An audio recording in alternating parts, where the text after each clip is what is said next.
আমরা সূরা আহজাব থেকে একটা আয়াত তেলাওয়াত করেছি, আয়াত নম্বর হলো 21। যেহেতু জুম্মার দিনের সময় খুবই অল্প সময়ে আমরা কোরআন এবং হাদিস থেকে গুরুত্বপূর্ণ পয়েন্টগুলো শেষ করব ইনশাআল্লাহ। এখন কি মাস চলে? আরবি রবিউল আউয়াল, বিশ্বনবী সাল্লাল্লাহু আলাইহি সাল্লামের জন্মের মাস। এই দুনিয়াতে আসার যে মাস এসেছিলেন নবীজি, সেটি হলো এই রবিউল আউয়াল মাস। অনেকে বিশ্বনবী সাল্লাল্লাহু আলাইহি সাল্লামের যেটা ঈদে মিলাদুন নবী বলা হয়, যেটা কিছু কিছু মানুষ এটা তৈরি করেছে, এটা আসলে মূলত কুরআন হাদিস বা বিশ্বনবী কখনো বলে নাই যে ঈদে মিলাদুন নবী তোমরা পালন করো তথা আমার জন্মদিনে তোমরা পালন করো, বলেছে নাকি কথা? কিছু কিছু মানুষ আছে দেখবেন, তারা এই ঈদে মিলাদুন নবী নাম দিয়ে নবীজির জন্ম পালন করে এবং মৃত্যু দিবস। এটা কিন্তু জায়েজ নাই। তো ঈদে মিলাদুন নবী আপনি পালন করতে পারেন। ঈদে মিলাদুন নবী বলা হয় তখন যে নবীজির প্রথম থেকে জন্ম থেকে নবুয়ত পেয়েছিলেন 40 বছর বয়সে। এই 1 থেকে 40 বছর বয়সে এই যা কাজগুলো করেছেন, সত্য কথা বলেছেন, সব কিছু করেছেন, এটাকে বলা হয় ঈদে মিলাদুন নবী। মানে রাসূলুল্লাহ সাল্লাল্লাহু আলাইহি সাল্লামের জন্ম দিবস পালন উপলক্ষে এটা মানলে কোনো সমস্যা হয় না। আর এটা মানলে আপনি যে জাহান্নামে যাবেন না মানলে এটার কোনো হাদিসও নাই, কোরআনেও নাই। তবে 40 বছর যখন নবুয়ত পেয়েছেন, আল্লাহ রসুল প্রাপ্ত বয়স্ক হয়ে আল্লাহ রসুল হয়েছেন 40 বছর বয়সে কোরআন পেয়ে, তাই 40 থেকে 63 বছর বয়স 23 বছর, 40 থেকে 63 বছর বয়স পর্যন্ত হিসাব করলে কত বছর হয়? 23 বছর। এই 23 বছর যদি আপনি তার 1 সেকেন্ড অনুসরণ না করে থাকেন তাহলে আপনি জাহান্নামে যাবেন। এটা কোরআনে নাই।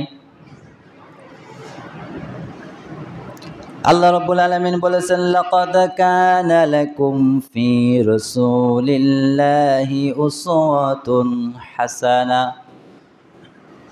সূরা আহজাবের 21 নম্বর আয়াতে আল্লাহ তাআলা বলেছেন, আসলে তোমাদের জন্য আল্লাহর রসুলের মধ্যে রয়েছে উত্তম আদর্শ। বলেন সুবহানাল্লাহ।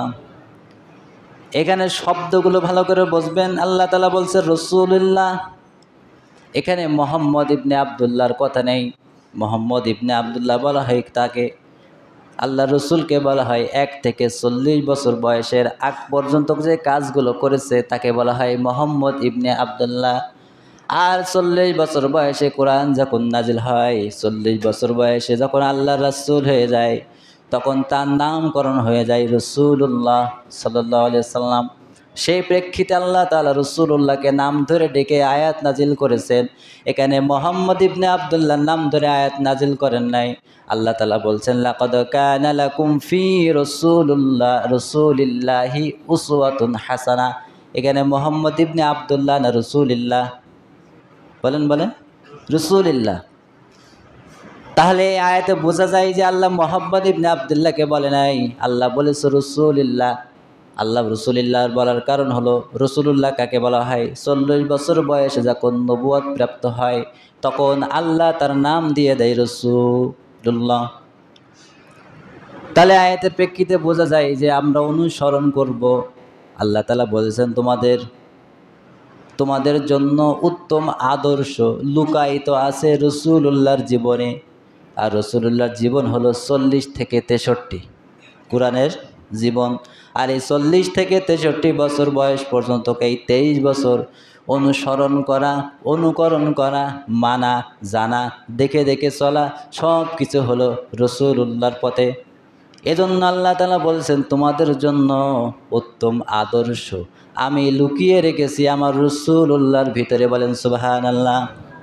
তাহলে উত্তম আদর্শিত যদি হতে চাই তাহলে রাসূলুল্লাহর অনুকরণ ছাড়া বিকল্প কোনো রাস্তা নাই। আর নবীজিকে যদি অনুসরণ না করি, রাসূলুল্লাহকে যদি অনুকরণ না করি, যদি না মানি, না নেতা মানি, তাহলে কিয়ামতের ময়দানে তার শাফায়াত পাবো না। দেখেন, আপনি মুহাম্মদ ইবনে আবদুল্লাহকে অনুসরণ করতে পারেন, তথা ঈদে মিলাদুন নবী বলা হয়েছে আল্লাহর পক্ষ থেকে। নবীজির কাছে দুইটা ঈদের ঘোষণা এসেছে। কয়টা? একটা হলো ঈদুল ফিতর আর একটা হলো ঈদুল আজহা। আর এরা নাম দিয়েছে ঈদে মিলাদুন নবী। আমরা সবাই জানি আল্লাহ এবং আল্লাহর পক্ষ থেকে এবং আল্লাহর নবী যেটা করেনি, আল্লাহ যেটা বলেনি, সেটা কেউ যদি নতুন করে তৈরি করে তাকে কি বলা হয়? বেদাত। তাই কে বলা হয়? আর বেদাত যারা করবে তারা গুমরাহ। আর গুমরাহ যারা হবে তারা কোথায় যাবে? জাহান্নামে যাবে। কোথায়? এজন্য আল্লাহ তাআলা বলেছেন, তোমরা ঈদে মিলাদুন্নবী তো পালন করছো বটে, শুধু ঈদে মিলাদুন্নবী পালন করে বসে থাকলে হবে না, তোমাদেরকে রাসূলুল্লাহর জীবনে অনুসরণ করে মানা লাগবে।